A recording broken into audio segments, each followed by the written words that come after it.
Goeiedag maatjies, baie welkom by Storytyd saam met my Juffrou Jolly. Vandag reis ons verder deur die Bybel.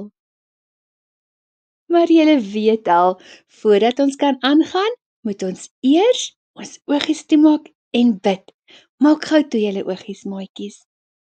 Papa God, dankie vir Storytyd. Dankie dat ons meer van die woord kan leer. Papa, dankie dat elke maatjie super duper spesiaal is vir u. Help hulle ook dat hulle altyd sal weet, u het 'n doel vir hulle lewens. In Jesus naam. Amen. Vandag se Storytyd gaan oor Jakob se droom.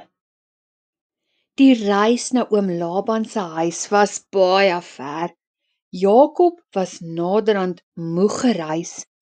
Hy besluit toe om bietjie te rus.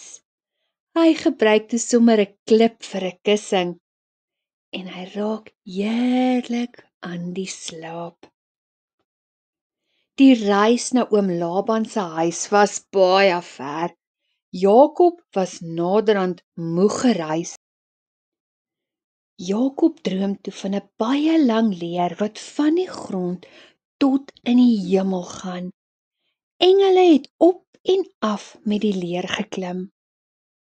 Toe hoor Jakob God se stem. Jakob, ek is by jou.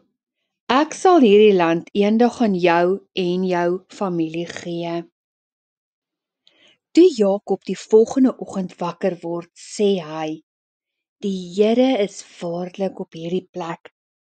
Jakob het sy klipkussing regop gesit as 'n onthousteen, dat hy sal weet wat hy gedroom het. Jakob het God geglo. Wat is die les van die storie, maatjies? Ja, al voel ons soms alleen en ons is moeg gereis, kan ons altyd weet dat Papa God by ons is. As julle van Storytyd saam met Juffrou Jolly hou, like en subscribe, dan sal julle weet as ek 'n nuwe video opsit.